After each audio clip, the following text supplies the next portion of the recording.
দক্ষিণ হালমাৰা মানকাছাৰ জিলাৰ মানকাছাৰৰ অসম মেঘালয় সীমান্তৰ কামাখ্যাবাৰী CRP কেম্পত আজি দুপৰীয়া 12 মান বজাত অসমৰ দক্ষিণ হালমাৰা মানকাছাৰ জিলাৰ উপায়ুক্ত গুৰুদীপ সিং পানেশ্বৰ আৰু মেঘালয়ৰ দক্ষিণ পশ্চিম গাৰো পাহাৰ জিলাৰ উপায়ুক্ত শ্ৰী ৰামকৃষ্ণ চিট্টুৰীৰ মাজত এখন যুটীয়া বৈঠক অনুষ্ঠিত হয়। বৈঠকখনত দুয়োখন জিলাৰ উপায়ুক্ত আৰক্ষী অধীক্ষক মানকাছাৰ ৰাজহ চক্ৰ বিষয়াৰ লগতে মানকাছাৰ আৰু মোনাবাৰী থানাৰ বিষয়া উপস্থিত থাকে।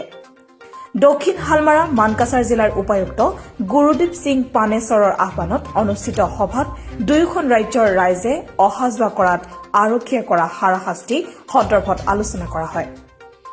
আনকি কোভিড-19ৰ ভয়াৱহতাৰ ওপৰত সতৰ্কতা অৱলম্বন কৰি মাস্ক পিন্ধি সামাজিক দূৰত্ব বজাই ৰাখি আৰু কোভিড টেষ্ট কৰি সম্পূৰ্ণ কোভিড প্ৰটকল মানি অহা যোৱা কৰিব পাৰিব বুলি সিদ্ধান্ত গ্ৰহণ কৰে। পাৰ্শ্বৱৰ্তী দুয়োখন ৰাজ্যত উৎপাদিত কৃষিজাত সামগ্ৰীৰ পৰস্পৰৰ ওপৰত নিৰ্ভৰশীল হোৱাৰ ওপৰত গুৰুত্ব আৰোপ কৰি মেঘালয়ৰ দক্ষিণ পশ্চিম গাৰো পাহাৰ জিলাৰ উপায়ুক্তগৰাকীয়ে অচিৰেই 7 বজাৰ খোলাৰ আশ্বাস প্ৰদান কৰে। মেঘালয় আৰক্ষীয়ে অসমৰ ৰাইজক ধন দাবী কৰি হাৰাশাস্তি কৰিলে বিহিত ব্যৱস্থা লোৱাৰ আশ্বাস প্ৰদান কৰে। এই সন্দৰ্ভত দক্ষিণ হালমাৰা মানকাছাৰ জিলাৰ উপায়ুক্ত গুৰুদীপ সিং পানেশ্বৰে সাংবাদিকৰ আগত এনেদৰে মন্তব্য কৰে।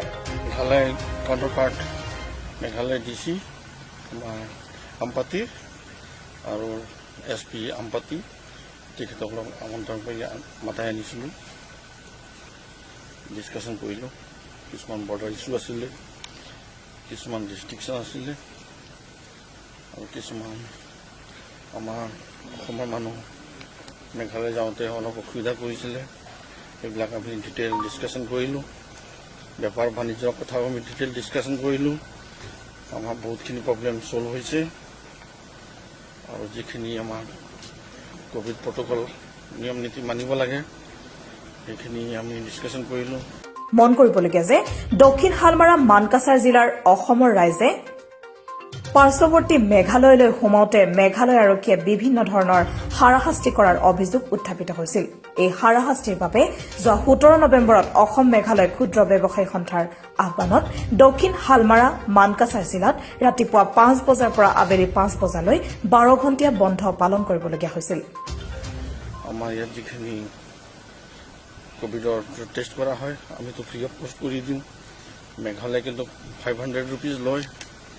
আমাৰ তাত টেষ্ট কৰাই ল'লে মেঘালয় আগতে কৈছিলে যে ইহঁতৰ তাত আকৌ কৰাব লাগে, সেইটো তেখেতসকলে মানিছে যে আমাৰ অসমত যদি টেষ্ট হৈ যায় তেনেহ'লে মেঘালয় আকৌ টেষ্ট কৰিব দৰকাৰ নাই।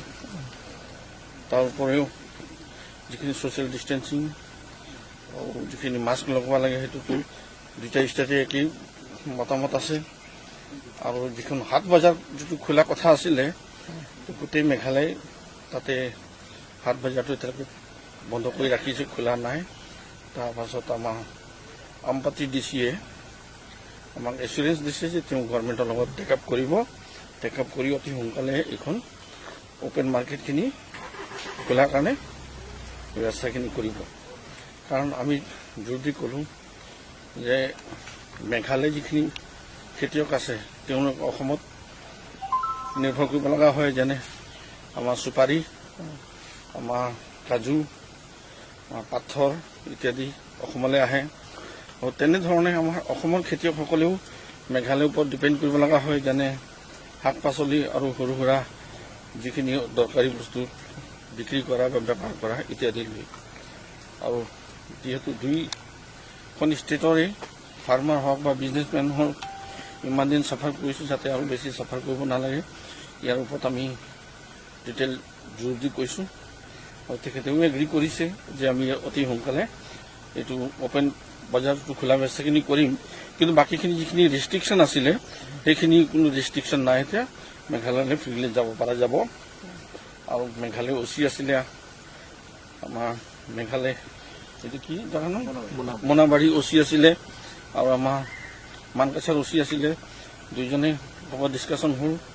তাৰপিছতে সেই OCও এচুৰেঞ্চ দিছে যে যদি কোনোবাই মেঘালয়ত এই পইচা ডিমাণ্ড কৰে বা কিবা হেৰাছমেণ্ট দিয়ে তেনে লগে লগে জনাব। তেতিয়াহ'লে এছ পিও কৈছে যে আমাক নলেজত যেতিয়া দিব আমি লগে লগে সেইখিনি ব্যৱস্থাখিনি ল'ম।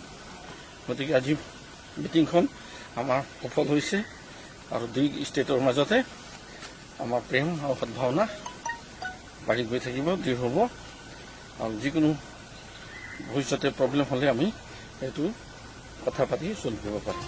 ধন্যবাদ। মানকাছাৰৰ পৰা মিজানুৰ ইছলামৰ ৰিপৰ্ট, অসম টুডে।